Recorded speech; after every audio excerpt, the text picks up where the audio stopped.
देख लो बाबू, already reproduction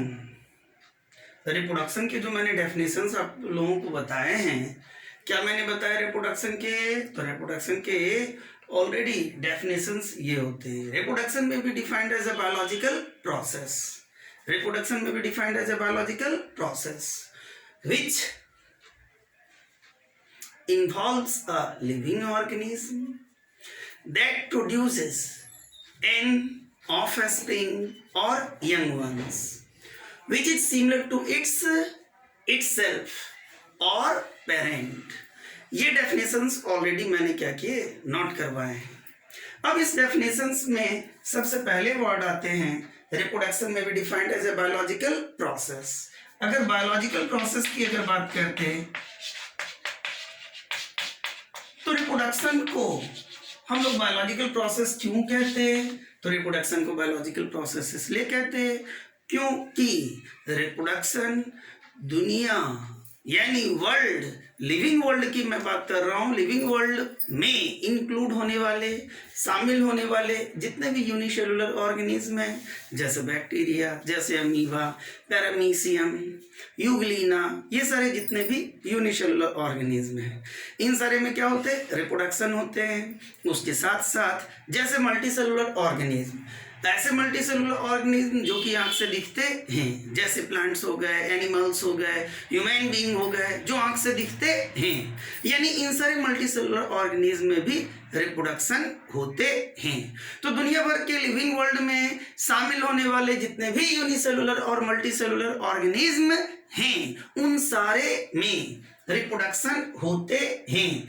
इस वजह से हम लोग रिप्रोडक्शन को क्या कहते हैं? Biological process. इस बायोलॉजिकल प्रोसेस में कोई एक ऑर्गेनिज्म, कोई भी एक लिविंग ऑर्गेनिज्म क्या होते हैं? शामिल होते हैं।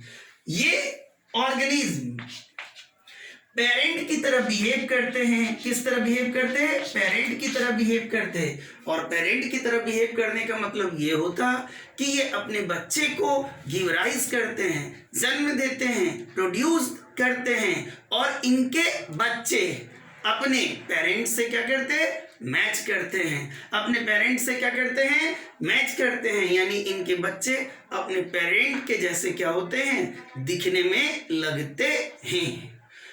इस तरह से हम लोग कहते हैं कि रिप्रोडक्शन में भी defined as a biological process which involves a living organism that gives rise, यानी जो जन्म देते हैं अपने बच्चे को, यानी ऑफस्प्रिंग, और ये बच्चे ऑफस्प्रिंग अपने पेरेंट्स से क्या करते हैं? मैच करते हैं, यानी which is similar to itself, अपने पेरेंट्स से क्या करते हैं? मैच करते हैं। तो this is the exact definition about the reproduction. तो हम लोगों ने क्या देखा? रिप्रोडक्शन के डेफिनेशन। रिप्रोडक्शन के क्या देखा? डेफिनेशन। अब हम लोग आते हैं नेक्स्ट टॉपिक पे। क्या? तो now one questions may be arise in our mind, why the reproduction is essential for the living organism। तो अब जब भी हम रिप्रोडक्शन की बात करते हैं, मन में ये क्वेश्चंस अराइज होते हैं कि दुनिया भर के जितने भी लिविंग ऑर्गेनिज्म हैं, उन सारे लिविंग ऑर्गेनिज्म में क्या रिप्रोडक्शन इसेंशियल होता? यस, रिप्रोडक्शन इसेंशियल होता है। और दुनिया भर के जितने भी लिविंग वर्ल्ड में पाए जाने वाले यूनिसेलुलर, मल्टीसेलुलर ऑर्गेनिज्म होते हैं, ये सारे रिप्रोडक्शन में पार्टिसिपेट करते हैं और अपने ही जैसे बच्चे को क्या करते हैं? प्रोड्यूस करते हैं। लेकिन ऐसा क्यों? ऐसा इसीलिए, जैसा कि मैंने नोट डाउन आपको करवाया, क्या? तो बाबू मैंने ये नोट डाउन करवाया कि बायोस्फीयर में, बायोस्फीयर में कौन कौन इंक्लूड होते हैं? बायोस्फीयर में इंक्लूड होते हैं हाइड्रोस्फीयर, एटमॉस्फेयर, लिथोस्फीयर। लिथोस्फीयर को हम लोग कहते हैं अर्थ, सॉइल सरफेस से related. Hydrosphere now it is related to water, and now third atmosphere, it is related to air. तो एटमॉस्फेयर की बात करें, हम अर्थ की बात करें यानी लिथोस्फेयर की बात करें, या फिर वाटर की बात करें, हाइड्रोस्फेयर की बात करें, इन तीनों को इंक्लूड करके हम लोग कहते हैं, तीनों को कलेक्टिवली हम लोग कॉल अप करते हैं एज अ बायोस्फीयर। तो बायोस्फीयर में यानी एटमॉस्फेयर में पाए जाने वाले लिविंग ऑर्गेनिज्म, बाबू अर्थ सरफेस पे पाए जाने वाले यानी लिथोस्फीयर पे पाए जाने वाले लिविंग ऑर्गेनिज्म, या फिर हाइड्रोस्फीयर यानी वाटर में रहने वाले लिविंग ऑर्गेनिज्म, ये सारे को मिला के हम लोग क्या कहते हैं, बायोस्फीयर। तो बायोस्फीयर में पाए जाने वाले जितने भी लिविंग ऑर्गेनिज्म हैं, ये सारे के सारे लिविंग ऑर्गेनिज्म, ये सारे के सारे living organism generation to generations यानी अपने बच्चे को ये प्रोड्यूस करते हैं और अपने जनरेशंस को कंटिन्यू रखते हैं, और फिर उनका एग्जिस्टेंस जनरेशंस टू जनरेशंस आगे बढ़ता चला जाता है। यानी एक तो कंटिन्यूटी की हम लोग बात कर रहे हैं, क्या कंटिन्यूटी की बात कर रहे हैं, कंटिन्यूटी ऑफ स्पीसीज, यानी कोई भी लिविंग ऑर्गेनिज्म के स्पीसीज अपने बच्चे को क्या करते हैं, प्रोड्यूस करते चले जाते हैं, one generation to next generation, इसे कहते हैं कॉन्टिन्यूएशन। और फिर जब ये प्रोसेस बहुत लंबे समय तक विद पैसेज ऑफ टाइम आगे बढ़ते चले जाते हैं, हम लोग इसे कहते हैं मेंटेनेंस। क्या कहते हैं, मेंटेनेंस। तो मैंने ये पॉइंट नोट करवाया, reproduction is essential for the continuation.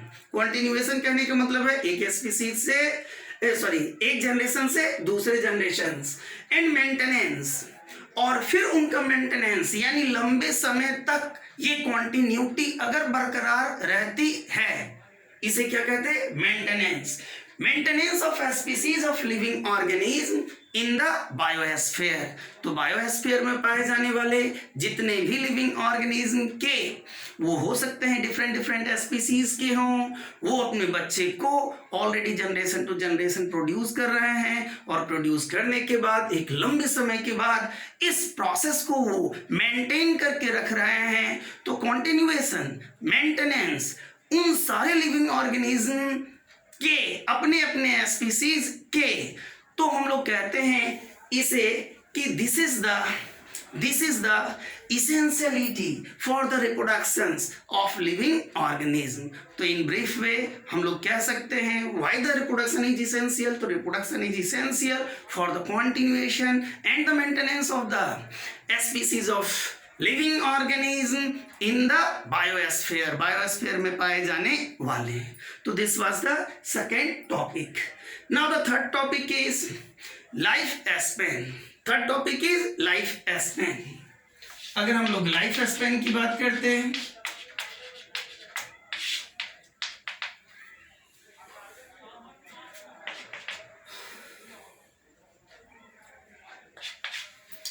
Life span, ये लाइफ स्पैन का मतलब क्या है,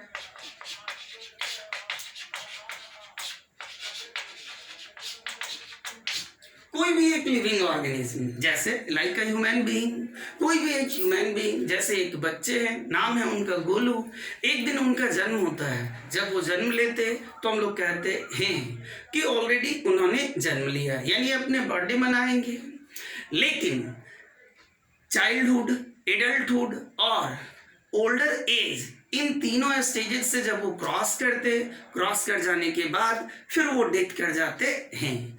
जब वो डेथ कर जाते हैं, जब तीनों स्टेजेस को क्रॉस करके चाइल्डहुड स्टेज, एडल्टहुड स्टेज या फिर ओल्डर स्टेज, चाइल्डहुड यानी बचपना, एडल्टहुड यानी मैच्योरिटी और ओल्डर एज यानी हम लोग कह सकते हैं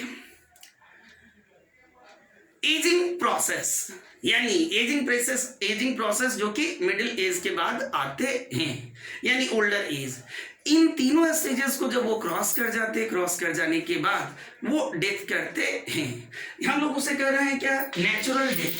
क्या कह रहे हैं, नेचुरल डेथ। अब देख लो, इसमें दो वर्ड है लाइफ स्पैन में, क्या है बाबू, दो वर्ड। पहला है लाइफ यानी जीवन, और स्पैन कहने का मतलब होता है टाइम को बिताना, अपने लाइफ के टाइम को क्या करना, बिताना। तो लाइफ स्पैन कहने का सेंस ये है यहाँ पर कि लाइफ स्पैन यानी अपने लाइफ के टाइम पीरियड को क्या करना, बिताना। तो लाइफ स्पेन यहाँ पे कहने का सेंस ये हुआ कि life span is the time period, life span is the time period of an individual और अ लिविंग ऑर्गेनिज्म। कोई भी लिविंग ऑर्गेनिज्म है, उनके लाइफ के जो टाइम पीरियड हैं वो, यानी उनकी शुरुआत बाबू कहाँ से होती, बाबू उनकी शुरुआत होती है उनके बर्थ से।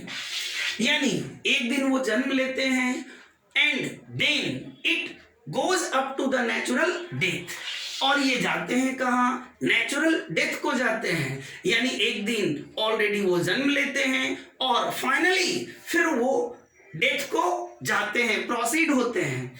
लेकिन डेथ को जाने के पहले वो चाइल्डहुड स्टेज, एडल्टहुड स्टेज यानी मैच्योरिटी और ओल्डर एज, इन तीनों स्टेजेस को क्रॉस करके वो क्या करते हैं, डेथ करते हैं।